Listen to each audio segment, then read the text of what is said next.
Question number 2, form the pair of linear equations in following problems. हमें कुछ sentences given है, उनमें से हमें पहले लीनियर इक्वेशंस बनानी है और इसके बाद उन्हें सॉल्व करना है। And find their solutions if they exist by elimination method. और सॉल्व किससे करना है? एलिमिनेशन मेथड का यूज करके। यहाँ पे एक टर्म ये भी लिखी है, इफ दे एग्जिस्ट। अगर सॉल्यूशन हो सकता है तो उसे करना है हमें एलिमिनेशन मेथड से, अदरवाइज हमें लीनियर इक्वेशंस बना के छोड़ देनी है। सो पहला क्वेश्चन है, if we add 1 to the numerator and subtract 1 from the denominator, a fraction reduces to 1, it becomes 1/2 if we only add 1 to the denominator. What is the fraction? तो question काफी simple है। Like पहले statement के according अगर हम numerator में 1 add कर दें और डिनोमिनेटर में से 1 सब्ट्रैक्ट कर दें तो हमारे पास फ्रैक्शन आ जाएगा 1। और अगर हम सिर्फ डिनोमिनेटर में 1 ऐड करें तो हमारे पास जो फ्रैक्शन आएगा वो आ जाएगा 1/2। सो सबसे पहले इक्वेशन फॉर्म करते हैं। तो इसके लिए हम अज्यूम कर लेते हैं कि हमारा फ्रैक्शन है x/y।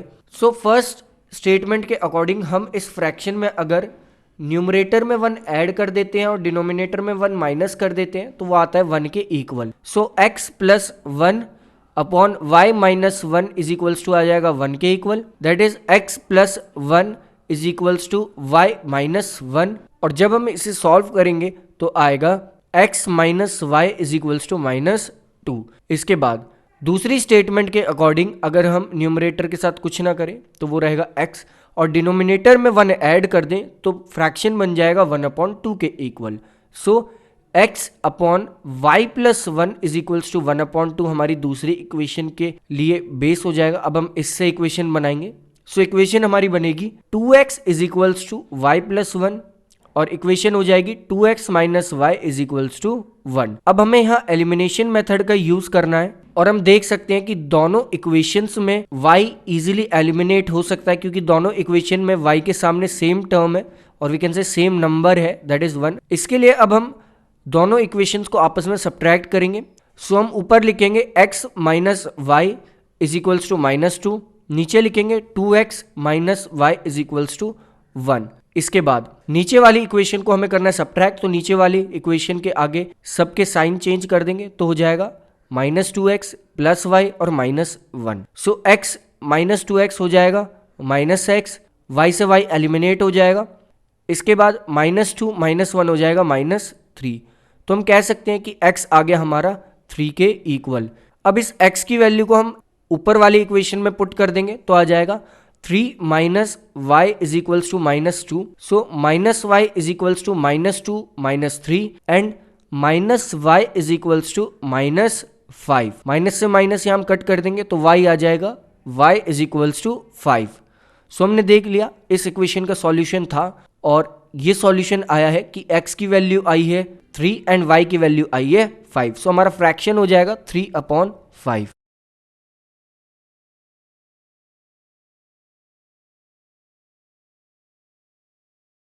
नेक्स्ट अगर हम सेकंड क्वेश्चन को देखें तो उसमें है 5 years ago Noori was thrice as old as Sonu, full stop. 10 years later, Nuri will be twice as old as Sonu. How old are Nuri and Sonu? So हमें 2 persons given है। 5 साल पहले ये कहा गया है कि नूरी की जो एज है वो 3 गुना ज्यादा थी सोनू से, और दूसरी स्टेटमेंट में ये कहा गया है कि 10 साल बाद नूरी की जो एज होगी वो सोनू की डबल होगी।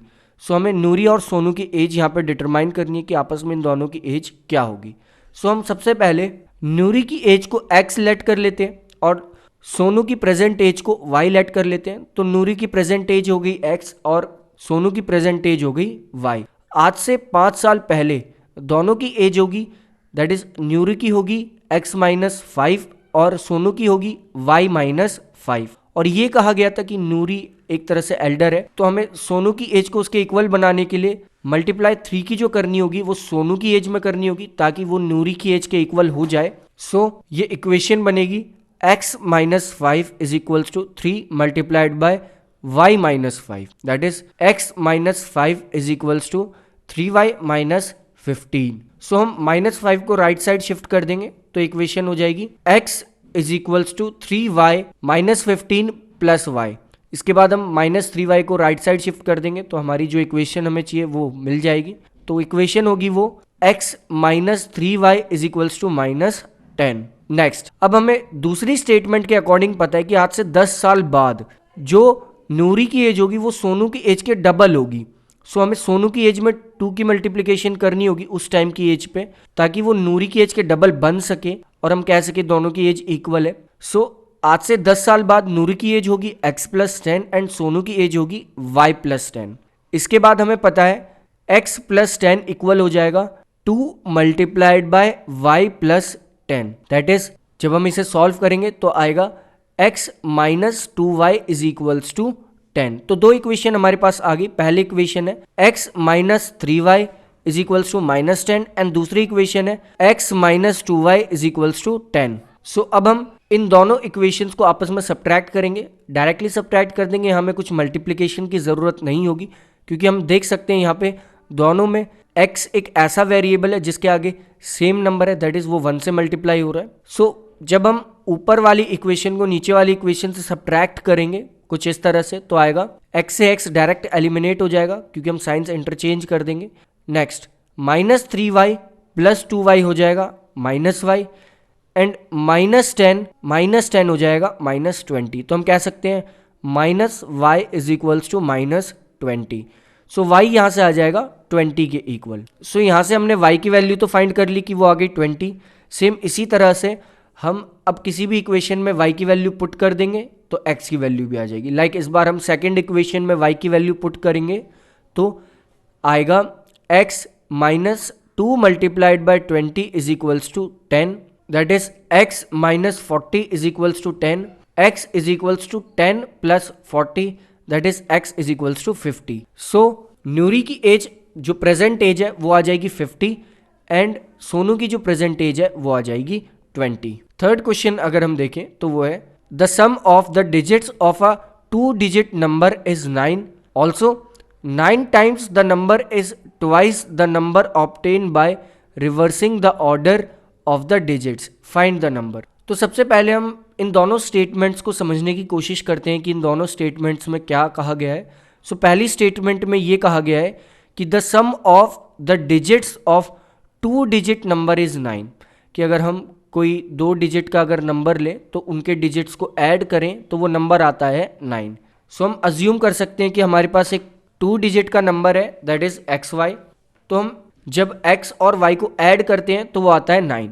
सो we can say x + y is equals to 9। ये हमारी पहली इक्वेशन आ गई। लेकिन अगर हम उस नंबर को देखें तो वो नंबर क्या आता है, नंबर में हम देख सकते हैं वो नंबर है xy। तो टेंस डिजिट पे है x और यूनिट डिजिट पे है y, और उस नंबर को हम रिप्रेजेंट करना चाहेंगे तो वो कुछ इस तरह से रिप्रेजेंट होगा like 10x + y is equals to xy। यहाँ पे x मल्टीप्लाइड बाय y नहीं है, यहाँ पे दोनों नंबर को रिप्रेजेंट कर रहा है वो xy। तो हम कह सकते हैं कि हमारा वो नंबर होगा 10x + y।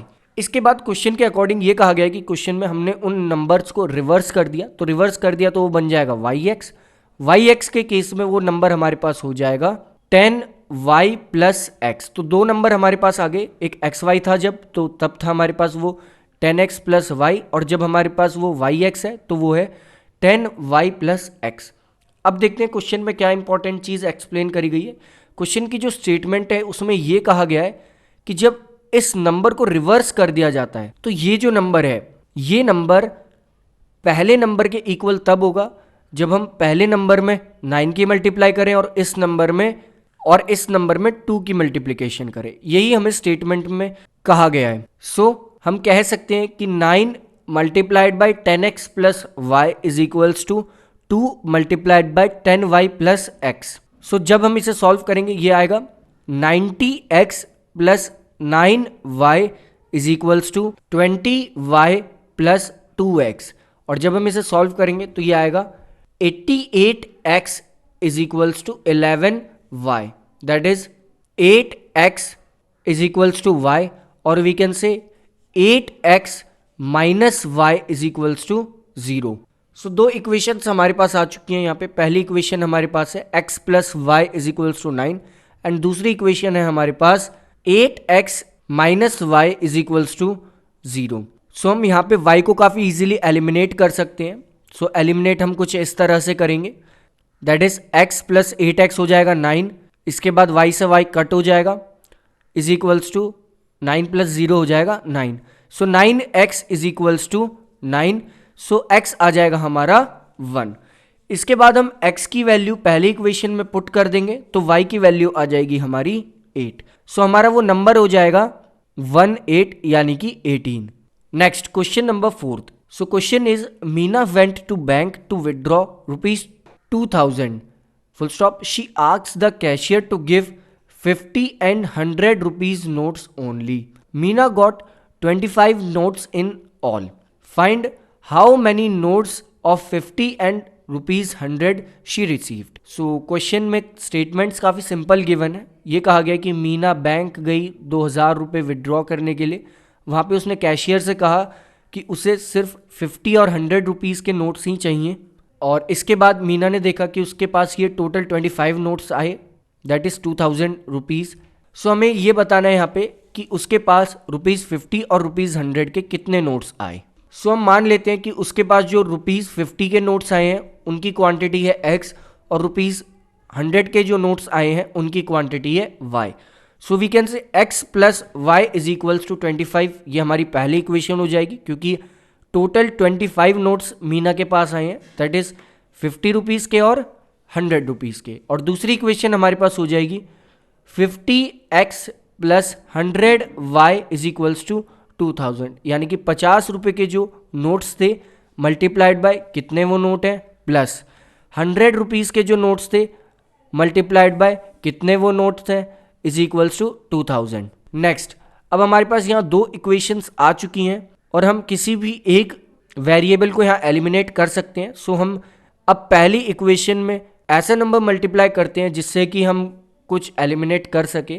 सो नीचे 50x है, ऊपर भी हम 50x फॉर्म कर सकते हैं, दैट इज़ हम पहली इक्वेशन में 50 की मल्टीप्लाई कर देंगे, विच मीन्स पहली इक्वेशन हो जाएगी 50x plus 50y is equals to 1250। यानी कि अब हमारे पास दो इक्वेशंस आ चुकी हैं। वो इक्वेशंस हैं, एक तो इक्वेशन है 50x plus 100y is equals to 2000, और दूसरी इक्वेशन है 50x plus 50y is equals to 1250। अब हम इन दोनों इक्वेशंस को ऊपर नीचे पुट करते हैं और पहली इक्वेशन में दूसरी इक्वेशन को सब्ट्रैक्ट करते हैं। सो हम कुछ इस तरह से इसे पुट करेंगे, like 50x plus 100y is equals to 2000। नीचे लिखेंगे हम 50x plus 50y is equals to 1250। अब हम नीचे वाली इक्वेशन को सब्ट्रैक्ट करेंगे ऊपर वाली इक्वेशन में से, तो नीचे वाली इक्वेशन के साइंस इंटरचेंज कर देंगे तो आ जाएगा सबके नीचे छोटे छोटे एक माइनस लगा देंगे। सो 50x माइनस 50x हो जाएगा 0, 100y माइनस 50y हो जाएगा 50y, एंड 2000 माइनस 1250 हो जाएगा 750। सो आ जाएगा हमारे पास 50y is equals to 750, that is y is equals to 750 upon 50, that is last में y की वैल्यू आ जाएगी हमारे पास y इज इक्वल्स टू 15। अब हम पहली इक्वेशन में y की वैल्यू जो 15 है उसे पुट कर देंगे तो x की वैल्यू हमारे पास आ जाएगी x is equals to 25 minus 15, that is x is equals to 10। So Meena के पास 10 नोट्स तो आए हैं ₹50 के एंड 15 नोट्स आए हैं ₹100 के, क्योंकि x की वैल्यू यहाँ से आई है 10 एंड y की वैल्यू आई है 15। Question number 5, that is a lending library has a fixed charge for the first 3 days and an additional charges for each day thereafter. Full stop. Sarita paid ₹27 for a book she kept for 7 days, while Shushi paid ₹21 for the book she kept for 5 days. Find fixed charge and charge for extra each day. So question काफ़ी simple है, एक library है उसमें 3 days के लिए तो एक fix charge होता है। अगर आप 3 डेज़ के लिए कोई बुक बोरो करते हैं तो उसका एक फिक्स चार्ज होगा। इसके बाद जैसे ही आप पर डे एक एक दिन एक्स्ट्रा करते रहोगे तो पर डे के अकॉर्डिंग चार्जेस अप्लाई होते रहेंगे। तो सरिता ने टोटल 7 डेज़ वो बुक रखी और उसने 27 रुपीज़ पे करे, एंड वहीं सुशी ने 21 पे करे 5 डेज को किसी एक बुक को अपने पास रख के। और यहाँ हमें फिक्स चार्ज कैलकुलेट करना है कि वो 3 दिन का फिक्स चार्ज कितना है, और एक्स्ट्रा चार्जेस कैलकुलेट करने कि एक्स्ट्रा चार्जेस पर डे के अकॉर्डिंग क्या है। तो सबसे पहले हम अज्यूम कर लेते हैं कि फर्स्ट 3 डेज के जो फिक्स चार्ज होता है वो है x, एंड पर डे का जो एडिशनल चार्ज होता है वो हम अज्यूम कर लेते हैं कि वो है y। सो सरिता ने टोटल 27 रुपीज़ पे करे, दैट इज हम मान लेंगे जो 3 डेज का चार्ज था वो था x प्लस 4 दिन एक्स्ट्रा उसने बुक अपने पास रखी तो वो हो गए 4 मल्टीप्लाइड बाय डेली का charge that is y is equals to 27। तो इक्वेशन हमारे पास हो जाएगी x plus 4y is equals to 27, और x और y हमें पता है यहाँ पे क्या है। इसके बाद सेकंड इक्वेशन हमारी बनेगी, वो होगी x plus 2y is equals to 21, क्योंकि जब सेकंड टाइम जो बुक रखी गई वो 5 डेज के लिए रखी गई तो 2 दिन वहाँ पे एक्स्ट्रा थे, तो उसके लिए हमने यहाँ पे 2 की मल्टीप्लाई कर दी y में, क्योंकि y है यहाँ पे पर डे का चार्ज, यानी कि जो एक्स्ट्रा डेज के लिए बुक अपने पास रखी।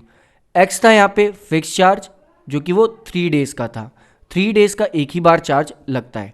सो 2 इक्वेशंस हमारे पास आ गई यहाँ से, x plus 4y is equals to 27, and दूसरी इक्वेशन यहाँ से हमारे पास आ गई x plus 2y is equals to 21। अब हम एलिमिनेशन मेथड का यूज़ करेंगे। हम ऐसे ही पहली वाली इक्वेशन में से दूसरी वाली इक्वेशन को सब्ट्रैक्ट कर देंगे तो हमारे पास आ जाएगा, जब हम x में से x माइनस करेंगे तो आएगा 0, 4y माइनस 2y हो जाएगा 2y, एंड 27 माइनस 21 हो जाएगा 6। सो हमारे पास आ चुका है 2y is equals to 6 and y is equals to 3। So y की वैल्यू आ चुकी है 3, यानी कि पर डे के अकॉर्डिंग जो चार्ज है वो है ₹3। सो अब हम y की वैल्यू जो 3 आई है उसे पहले इक्वेशन में पुट कर देंगे और x की वैल्यू भी कैलकुलेट कर लेंगे, तो आ जाएगी x plus 4 multiplied by 3 is equals to 27, that is x is equals to 27 minus 12, तो x की वैल्यू आ जाएगी 15, यानी कि जो फिक्स चार्ज है 3 डेज का, 3 दिन का जो फिक्स चार्ज है उस लाइब्रेरी का वो है ₹15, एंड डेली का जो चार्ज है वो है ₹3।